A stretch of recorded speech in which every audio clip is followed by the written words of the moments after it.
नमस्कार साथियों, एक बार फिर से मैं अपने YouTube channel Rohit sir biology में आप सभी का हार्दिक स्वागत करता हूँ। आज का जो वीडियो हुआ है जनन के प्रकार से, क्योंकि पिछले वीडियो में आप लोगों को जनन किसे कहते हैं उसके बारे में आप लोग बता चुके हैं। तो आप बताएंगे जनन कितने प्रकार के होते हैं। तो देखिए, जनन मुख्यतः दो प्रकार के होते हैं। एक होता है लैंगिक जनन और दूसरा होता है अलैंगिक जनन। लैंगिक जनन क्या होता है कि लैंगिक जनन के द्वारा भी नए संतान उत्पन्न होते हैं और अलैंगिक जनन के द्वारा भी नए संतान उत्पन्न होते हैं। लैंगिक जनन में दो जनक की आवश्यकता पड़ती है, यानी एक नर जनक और दूसरा का मादा जनक होता है। अब आपको पता होना चाहिए कि जनक होते क्या है, क्योंकि देखिए जनक का मतलब होता है पिता। जनक का मतलब क्या होता है? पिता। यानी दो जनक होंगे। पिता का मतलब जो नए संतान उत्पन्न करता है, जिसकी उत्पत्ति होती है वो संतान कहलाता है, और जो उत्पन्न करता है यानी जो नया संतान उत्पन्न करता है वो भैया जनक कहलाता है। जिसकी उत्पत्ति होती है वो संतान कहलाता है, और संतान उत्पन्न करने की प्रक्रिया ही जनन कहलाती है।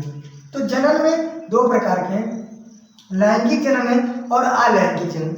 लैंगिक जो जनन है इस जनन के अंतर्गत दो जनक की आवश्यकता पड़ती है, और अलैंगिक जनन के अंतर्गत एक जनन की आवश्यकता पड़ती है। अब हम आपको अलैंगिक जनन और लैंगिक जनन को अलग अलग वीडियो के माध्यम से आपको बताएंगे। आप सबसे पहले आपको बताएंगे हम अलैंगिक जनन क्या होता है। तो अलैंगिक जनन जो होता है इसमें एक जनक पाया जाता है, और जो संतान उत्पन्न होते हैं वो अपने जनक के हूबहू समान होते हैं। जो नया संतान बनेगा वो अपने जनक के हूबहू समान बनेगा। देखिए अलैंगिक जनन के बारे में, इसमें युग्मकों का निर्माण नहीं होता है। मतलब कि अलैंगिक जनन में किसी भी प्रकार के युग्मक का निर्माण नहीं होता। युग्मक क्या होते हैं? एक दो प्रकार के युग्मक होते हैं, एक नर युग्मक होता है, दूसरा का मादा। क्योंकि हम पहले बता रहे हैं कि अलैंगिक जनन में एक जनक पाए जाते हैं, इसमें किसी भी प्रकार के युग्मकों का निर्माण नहीं होता है। मतलब अलैंगिक जनन में युग्मकों का निर्माण नहीं होता है। दूसरा, इसमें युग्मनज तथा निषेचन नहीं होता है, यानी युग्मनज की प्रक्रिया और निषेचन की प्रक्रिया नहीं होती है। यानी दो युग्मकों के मिलने की प्रक्रिया निषेचन कहलाती है। यानी दो युग्मक हैं आपस में, वो मिल रहे हैं, मिल करके जो क्रिया कर रहे हैं, मिलने की जो प्रक्रिया हो रही है उसी को हम निषेचन कहते हैं। तो दो युग्मक मिलने की प्रक्रिया, अर्थात इसमें युग्मक बन ही नहीं रहा तो निषेचन कहाँ होगा, अर्थात इसमें निषेचन की प्रक्रिया नहीं होगी। अगला, इसमें क्लोन की विधि पाई जाती है। क्लोन होता क्या है? देखिए, क्लोन का मतलब होता है कि अपने जैसे जैसे जनक हो, यानी जैसे पिता हो वैसे ही एकदम संतान बने, यानी कोई भी अंतर ना हो, ना आनुवंशिक अंतर हो, ना ही उनका कोई शारीरिक अंतर हो, यानी उनके जीन में भी कोई अंतर ना हो, उनके कायिक यानी शरीर में भी कोई अंतर ना हो, तो इसे हम कहते हैं क्लोन कहते हैं। और अलैंगिक जनन में जो संतान उत्पन्न होता है उसमें कोई अंतर नहीं होता अपने जनक से, और इसी को हम कहते हैं क्लोन। तो अपने जैसे नए संतान उत्पन्न करने की हूबहू, अपने जैसे हूबहू सेम टू सेम कॉपी कर दीजिए, जैसे जनक हो वैसे संतान, इस प्रक्रिया को हम क्लोन कहते हैं। तो अगला यह जनन लैंगिक जनन की अपेक्षा तीव्र गति से होता है। यानी अलैंगिक जनन से जो संतान उत्पन्न होगा वह लैंगिक जनन की तुलना में बहुत तीव्र गति से होगा। तो इसे हम कहते हैं कि यह जो जनन हो रहा है यह लैंगिक जनन की तुलना में तीव्र गति से होगा। तो ये समझ में आया कि अलैंगिक जनन की क्या क्या लक्षण है। पहला क्या, इसमें युग्मकों का निर्माण नहीं होगा।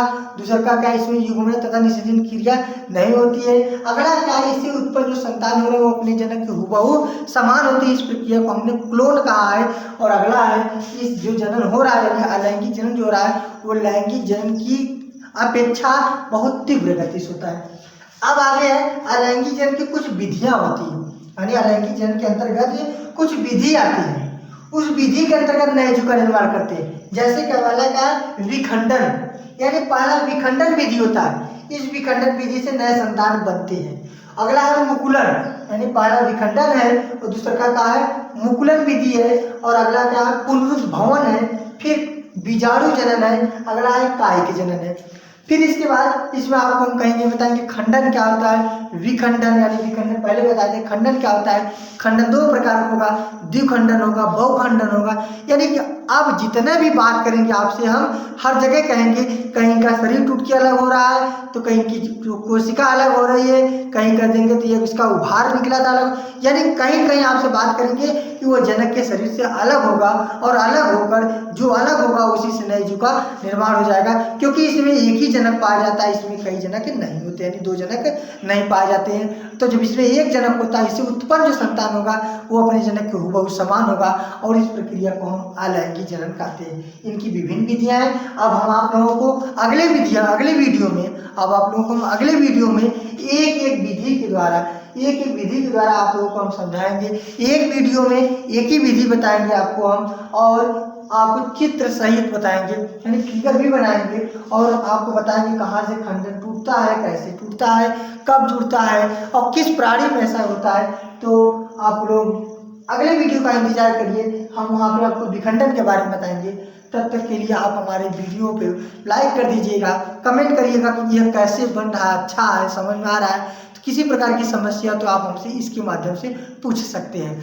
तो आप लोग नए हो तो चैनल को सब्सक्राइब कर दीजिएगा, और ध्यान दीजिएगा कि अपने दोस्तों तक, मित्रों तक यह शेयर कर दीजिएगा, ताकि परीक्षा के समय आते आते ये सब हम एकदम से अपना क्लियर कर लें, चाहे कोई भी दिक्कत न हो। तब तक के लिए धन्यवाद।